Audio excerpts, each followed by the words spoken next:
Saludos, hermanos. Aquí estamos nuevamente estudiando la palabra. Gracias por estar con nosotros. Una bendición para todos ustedes. Nuevamente nos encontramos aquí con Roberto. Vamos a hablar un poco acerca de la ley de Dios, pero de una forma muy interesante. No lo que hemos hecho antes. Antes hemos visto los mandamientos de Dios y cómo eso se hace una realidad en nuestras vidas. Hoy vamos a hablar un poquito diferente. Pero antes de comenzar, oramos. Bueno, Vamos a orar. Dice: amantísimo Padre que estás en los cielos, Señor, te agradecemos, Padre, por tu bondad, por tu misericordia cada día con nosotros, tu amor. Queremos pedir de una manera especial que tú nos unjas con tu Espíritu Santo en estudio de tu palabra, en estudio de lo que vamos a hablar, vamos a conversar. Que tu Espíritu Santo pueda dirigir nuestras palabras y que podamos queremos ser solamente un instrumento, Señor, en tus manos, que pueda ser una bendición para el que nos escuche, Señor. Guíanos, lo pedimos, en el hermoso nombre de Cristo Jesús. Amén. amén. Amén, amén. ¿Quieres dar una introducción de lo que vamos a hablar un poco hoy? Está bien. Bueno, vamos a hablar, a tener una pequeña introducción acerca de las leyes y cómo, en términos general, y cómo estas leyes operan, las leyes del universo. Y no vamos a entrar en detalles porque el tema es bastante profundo y necesita oración y estudio para que podamos irlo desarrollando sistemáticamente para que nuestros oyentes puedan entenderlo. Exacto. Yo creo que algo que debemos ver, o que debemos, para comenzar, tenemos que tener bien claro que cuando hablamos de la ley de Dios, otra forma de verlo es hablando del carácter de Dios, de quién es Dios en sí. Sí. Porque si nosotros somos personas de la palabra, que creemos pues que la palabra, que es como fe única en la palabra, hasta nosotros sabemos que nosotros tenemos bien claro es que no hay nada en este universo fuera de Dios. Dios ha creado todo.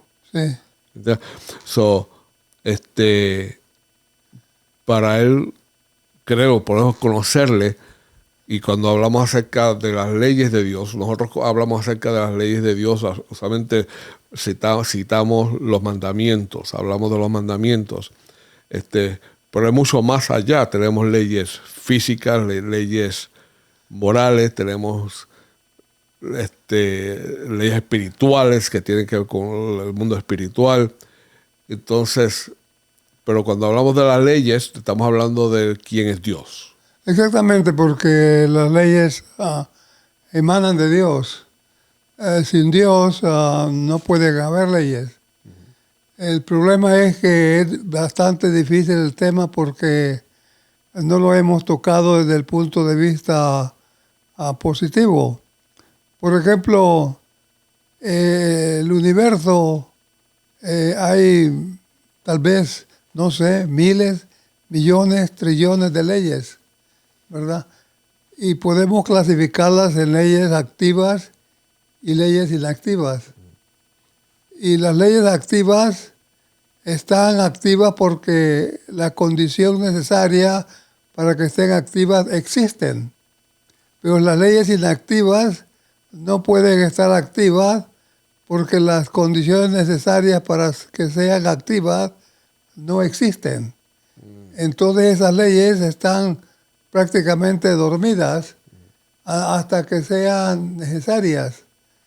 Pero el problema es que Dios no pone en operación las leyes arbitrariamente, porque Él quiere hacerlo, porque la actividad de la ley, de las leyes, está basada en necesidad. Y si no hay necesidad de una ley, Dios no la va a activar solamente porque Él puede activarla, sino que tiene que tener una necesidad de algo para que esa ley pueda entrar en acción. Un ejemplo de ello es la ley moral que nosotros llamamos los 10 mandamientos. ¿verdad? La ley moral, mientras no existía las características necesarias para que esta ley entrara en acción, esta ley estaba inactiva. Por ejemplo, Dios era el único que existía en el universo y las leyes morales no pueden regir a Dios porque Él es la fuente de la ley misma. Pero cuando Dios creó el primer ser inteligente, digamos que tal vez ángeles, entonces esta ley inmediatamente entró espontáneamente en acción porque había necesidad de ella. Exacto.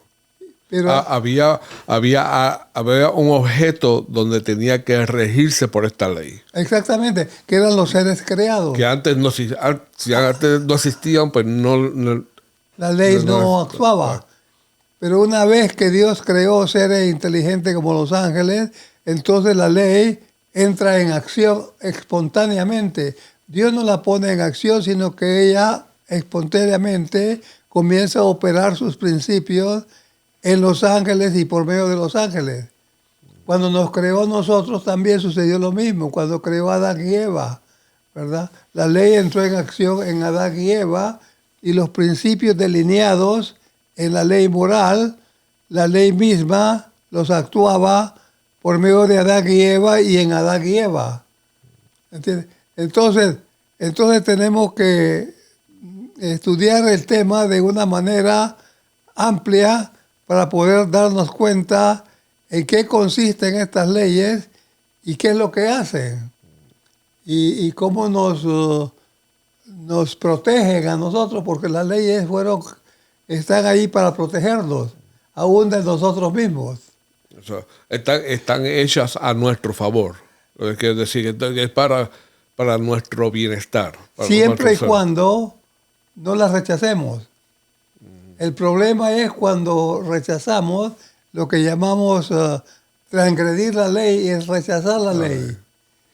Y cuando nosotros rechazamos la ley y la transgredimos, entonces la ley ya no actúa en nuestro favor, sino en contra nuestra. Claro. Porque la ley está diseñada para eso. Y estas leyes, vamos a volver atrás al pensamiento que estabas hablando acerca de antes de Dios crear algo. ¿Sabes? No es que Dios se sentó a escribir estas leyes. Es que Dios eran leyes que Dios, o sea, era el carácter de quién es Dios en sí, en su persona.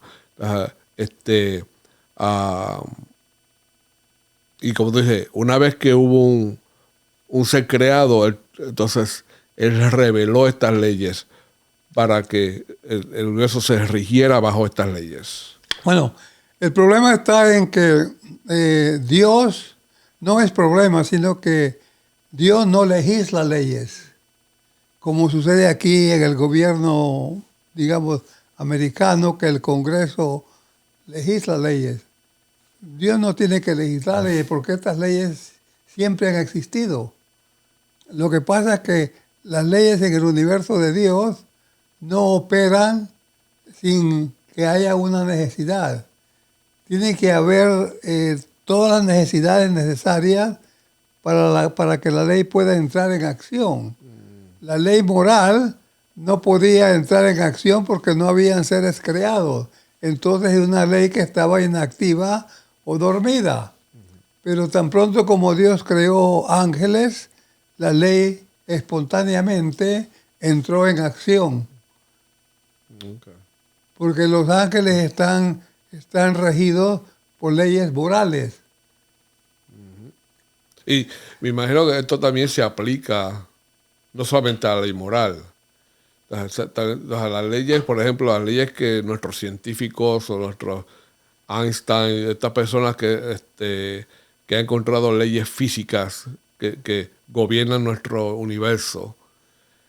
Esas leyes siempre han estado ahí. Ellos solamente las descubrieron a través de Dios les permitió que encontraran estas leyes de gravedad, las leyes de la electricidad, las leyes dentro de todo esto, de este mundo físico. Exactamente, Por ejemplo, han estado ahí siempre. Por ejemplo, las leyes, cuando Dios creó los animales, las leyes físicas entraron en acción en los animales para controlarlos. La floresta, los árboles, las flores, todo está sujeto a leyes, ¿verdad? Pero cuando las leyes fueron transgredidas, en vez de proveer protección para la floresta y para los árboles y para los animales, se volvió contra nosotros. Entonces los animales comenzaron a matarse unos con los otros, porque la ley fue transgredida. Pero esa es la manera como la ley reacciona, ¿verdad? La culpa no es con la ley, el problema no es con la ley, el problema es con el instrumento que la ley está usando para revelarse a sí misma. Entonces, que cada persona tiene que entonces tomar esa decisión si se deja si se deja regir por esas leyes o las rechaza, lo que tú estás hablando, ¿verdad? Exactamente. Si rechazamos la ley, eso es lo mismo que transgredir la ley. Entonces la ley ya no opera a nuestro favor, sino opera contra nosotros. Pero no es que la ley está actuando anormalmente. La ley siempre actúa normalmente, no importa si hay pecado o no pecado, no afecta a la ley siempre sigue operando de la misma manera que siempre ha operado. Lo que sucede es que cuando la ley trabaja por medio de instrumentos santos, puros, perfectos, entonces el resultado, el efecto de la ley es puro, santo. Pero cuando el instrumento por el cual la ley está operando es defectuoso, como en el caso nuestro, entonces los defectos pecaminosos nuestros altera la ley. Y entonces todo lo que está en positivo de la ley moral se vuelve negativo. Y todo lo que está en negativo se vuelve positivo. Y de esa manera la acción de la ley en nosotros, en vez de producir vida, produce muerte. Exacto. Porque la paga del pecado es muerte. Y pecado es la transgresión de la ley. Exacto. Entonces el problema no es con la ley, el problema es con el instrumento por medio del cual la ley está trabajando, operando. Exacto. Y nosotros recibimos, cuando decidimos recibir a Cristo Jesús, que estamos recibiendo, aceptamos la ley moral de Dios, por cómo se rige Jesucristo, su vida, cómo vivió Él, que Él cumplió la ley. Esa vida es la que nosotros recibimos. Bueno, Cristo Jesús le dice a su papá, le dice, he guardado tu ley en mi corazón para no pecar. La palabra guardar no quiere decir obediencia. La palabra guardar quiere decir retener, no rechazar. Eso es lo que la palabra guardar significa. Y entonces Cristo Jesús guardó la ley en su corazón para no pecar. La ley no permitía que Cristo Jesús pecara. Todo lo hacía la ley.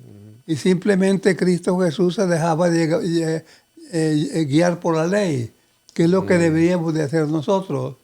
Ahora, hay dos sistemas en la Biblia de la cual nosotros hablamos. Por ejemplo, hablamos altamente del Evangelio, porque decimos que el Evangelio produce gracia y la ley no produce gracia, pero eso no es correcto, eso es incorrecto, porque la ley y la gracia trabajan en armonía, trabajan, se ayudan mutuamente. Por ejemplo, la gracia o el Evangelio tiene como propósito armonizar al pecador arrepentido con la ley para que ambos puedan vivir felices en armonía, armoniosamente felices. Porque donde no hay armonía, no puede haber felicidad. Porque donde no hay armonía, hay dolor, miseria, muerte y toda clase de mal que hace que el individuo, la persona, viva una vida miserable. Pero donde hay armonía, entonces allí es donde hay felicidad, que es el propósito del Evangelio, armonizar el pecador arrepentido con la ley para que puedan vivir armoniosamente felices. No lo había visto de esa manera antes, que la gracia es un instrumento para armonizar, llevarnos a la ley, llevarnos a tener armonizar con la ley de Dios, lo haga una realidad en nuestras vidas. Pues esa es la intención del Evangelio, ¿verdad? Porque Pablo dice, no me avergüenzo del Evangelio, porque es salvación. ¿Verdad? Poder de... O sea que en el Evangelio hay poder que nos permite guiarnos por el camino que conduce a la salvación. Y la salvación no es otra cosa que armonizar al pecador arrepentido con la ley transgredida, para que la ley pueda ayudar al transgresor arrepentido en vez de hacerlo víctima. Pero la manera que estamos nosotros, la ley nos hace víctimas. Nos hace víctimas. ¿Por qué? Porque estamos saturados de pecado. Y la ley y el pecado no armonizan. Son antagonistas el uno con el otro. Y por eso necesitamos que el Evangelio nos vuelva a armonizar, nos vuelva a reconciliar con la ley, para que de esa manera podamos vivir felices armoniosamente. Y hablando acerca ya en sí de la ley moral, nosotros sabemos que los dos aspectos, Cristo resumió la ley en dos mandamientos, ¿verdad? El amor hacia Dios, amor hacia el Padre y amor hacia el prójimo. Entonces, cuando estamos hablando de que nos armoniza con la ley, es que nos permite quitar nosotros de nosotros mismos, pensar en nosotros y poner nuestra vista en Dios, amar a Dios y amar al prójimo. Bueno, básicamente eso es lo que Cristo Jesús nos dice en su palabra. Y en eso Él resuma, dice, porque el final de la ley es Cristo Jesús, ¿verdad? Entonces, todos tenemos la misma oportunidad si es que la deseamos. Salvación. Dios no quiere que ninguno de nosotros se pierda, sino que todos procedamos al arrepentimiento, a la confesión y a la vida eterna. Esa es la meta del Evangelio. Pero aun cuando la Biblia dice, porque de tal manera Dios amó al mundo que ha dado a su Hijo unigénito para que todo aquel que en Él cree no se pierda, mas tenga vida eterna, el versículo pone la salvación a disposición de todo el que vive en el planeta Tierra. Pero eso no quiere decir necesariamente que todo el mundo la va a aceptar. Ese es el problema. El problema está en que, aunque Dios generosamente, misericordiosamente, nos da una solución a nuestro problema, eso no quiere decir que lo vamos a aceptar, esa solución, sino que vamos a optar por el camino incorrecto, ¿verdad? Y entonces Dios no puede hacer absolutamente nada porque Él nos creó con libre albedrío. Y Él tiene que respetar ese libre albedrío que Él mismo nos dio, que es en sí una ley. Claro, esa es la ley del amor. El amor puro deja a las personas escoger, no hace nada por forzado, nada es que, como digo, tienes que hacerlo de esta manera. No es forzado. El amor siempre tiene, para que sea amor verdadero, tiene que tener la oportunidad de las personas de escoger. Bueno, ese es el principio bíblico, ¿verdad? Porque Dios no quiere nada a la fuerza. Él quiere que todo sea voluntad de la criatura. Y Dios respeta a la criatura, y aun cuando Él sabe que lo que está haciendo lo va a llevar por el camino de la muerte, Dios no puede hacer nada porque tiene que respetar los principios que Él mismo ha puesto en la criatura que Él creó. Por ejemplo, Lucifer decidió rebelarse contra Dios, ¿verdad? Dios sabía que la rebelión de Lucifer lo iba a llevar a la muerte, pero ya no se podía dialogar con Lucifer. Entonces, había, ¿cómo se llama?, tomado una decisión que él creyó que era la mejor y más conveniente para él, cuando en realidad Dios le estaba diciendo que no era así, que se estaba engañando a sí mismo, que lo que tenía que hacer era arrepentirse y regresar a los caminos que él, para los cuales él lo había creado. Pero Lucifer no quiso hacer caso. El orgullo lo cegó y decidió seguir el camino errado, y ahora ya es demasiado tarde. Y que yo pienso también que el amor, una de las leyes eternas, la ley de Dios, uno de los aspectos de esa ley es que constantemente está llamando. Su amor es querer salvarte, no es que Él te está dejando a que... finalmente tú escoges, pero Él no te va a dejar que escojas sin evidencia. O sea, Dios va a hacer todo lo posible para que tú sepas quién es Él y para que escojas bien. No nos deja al azar. O sea, como que No. eso, Dios ha dado evidencia suficiente para que nosotros podamos tomar una decisión. Bueno, el problema que tuvo Lucifer fue que él vio que él estaba haciendo cosas que eran contrarias a los principios divinos, pero no le pasaba nada. Entonces, como él vio que a pesar de que estaba haciendo cosas malas, no le pasaba nada, entonces puso en tela de juicio las palabras de Dios, ¿verdad? Cuando él dijo, en el día que pecares ese día morirás, entonces dice, eso no es cierto. Yo he hecho esto y esto y esto y todavía estoy vivo. Y entonces le dijo una mentira a Eva, ¿verdad? Entonces Dios sabe, dice, que el día que comieres del árbol, vuestros ojos serán abiertos y conoceráis el bien y el mal, pero no les dijo que el conocer el bien y el mal producía muerte. Pero tal vez que no era muerte instantánea, pero que iban a morir. Pero cuando Lucifer vio caer las hojas y las flores se morían y los seres humanos se morían, entonces comenzó a comprender que lo que Dios había dicho era verdad. Pero ahora ya era demasiado tarde, ya había ido muy lejos. Ya no había manera de restituirlo.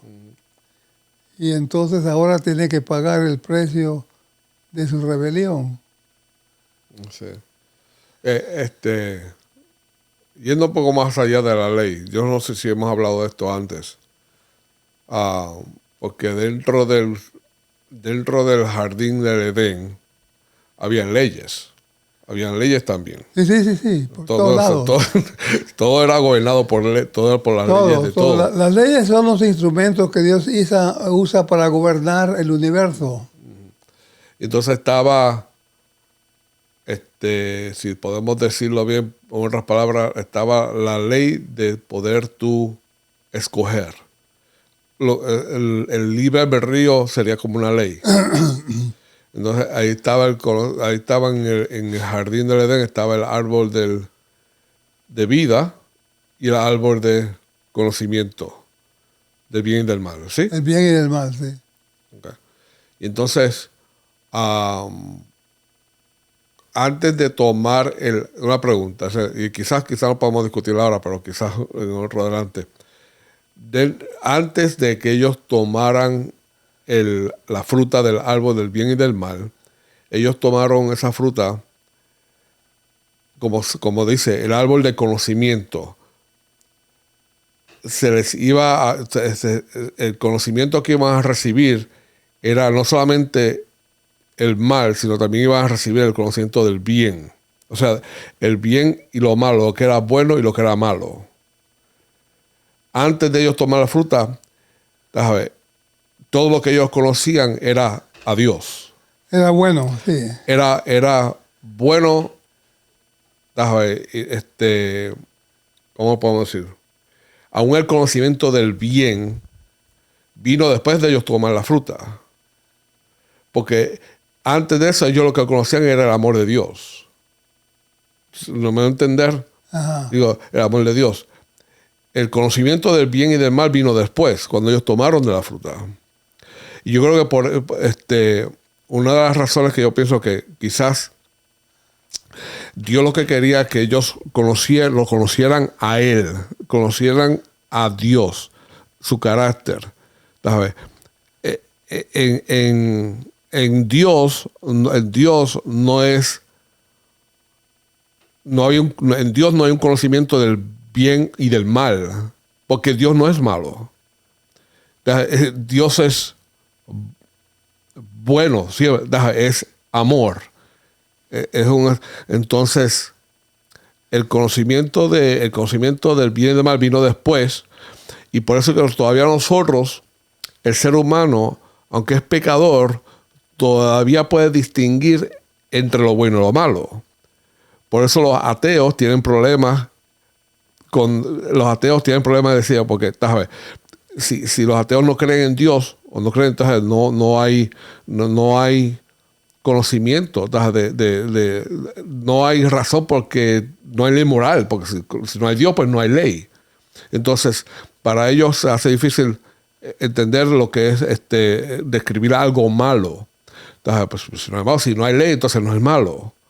¿Me entiendes? Entonces, nosotros, un niño puede entender que un niño de 2 años puede entender que cuando el padre le da a la mamá, él siente que algo está mal en eso. Un niño entiende lo que tiene un buen entendimiento de lo que es bueno y lo que es malo. ¿Entiendes? Entonces, Dios lo que quiere lograr en nosotros es poder conocerle a Él. Conocerle a Él. Pero quizás podamos discutir eso más adelante. Bueno, el problema es que Dios no quería que Adán y Eva tuvieran conocimiento del mal. Él solo quería que tuvieran conocimiento de lo que era bueno. De lo que era, quién era Dios, sí. De quién era Él. O sea que la relación con Él. Dios se revelaba a sí mismo para que ellos conocieran lo que es bueno. Los pensamientos de Dios eran buenos, las palabras de Dios eran buenas y sus actos eran buenos. Y eso es lo que Dios quería que Adán y Eva conocieran. Pero no quería que ellos conocieran lo que era malo, ¿verdad? Para que ellos no se metieran en problemas. Pero cuando Satanás los engañó a Eva, entonces y ella comenzó a reaccionar mentalmente y codició el árbol prohibido. El problema es que el pecado no es un acto necesariamente. El pecado es una condición mental. Cuando Eva codició el fruto prohibido, ya ella había pecado. Porque la Biblia dice, la ley dice, no codiciarás. Y ella codició algo que no era de ella. Entonces, como ella codició algo, entonces cuando ella tomó del fruto prohibido, el tomar del fruto prohibido no fue el pecado, sino que fue el producto del pecado. El producto de la condición mental pecaminosa en la cual ella ya se encontraba. Y cuando le llevó fruto a su esposo, entonces ya había cruzado ese umbral del cual ya no hay manera de regresar. Así, Pero ahí yendo en contra y ella decidió ir en contra de esa ley que estaba expuesta por Dios. Exacto. Y entonces el problema estaba en que Eva, al pecar, se hizo esclava de Satanás. Y ahora, como era esclava de Satanás, ella tenía que obedecerle en todo lo que él le decía. Y él le insinuó que llevara fruto a su esposo, y ella obedientemente le llevó el fruto al esposo, quien se dio cuenta de lo que había pasado y comió apresuradamente, porque él dijo, si ella muere, yo también quiero morir. Entonces no tuvo confianza en que Dios podía solucionar el problema. Bueno, con eso terminamos. Sí. Y yo creo que tenemos que conversar más. Vamos a seguir conversando más. conversando. Sí. Muy bueno el tema, así que... Oremos. Eterno Dios que moras en los cielos, te damos gracias, Señor, por tanto amor y misericordia que tienes para nosotros, que no lo merecemos. Gracias. Sí. Pero que tú no quieres que nosotros nos perdamos, sino que procedamos al arrepentimiento, a la confesión y al perdón, para que podamos vivir armoniosamente una vida eterna. Gracias, Señor, por tu amor y por esa misericordia. En el nombre de Cristo Jesús, tu Hijo amado, nuestro Salvador, te lo pedimos. Amén. Amén. Bueno, bendiciones a todos. Aquí estamos hasta la próxima vez que podamos continuar el estudio. Dios les bendiga. Amén.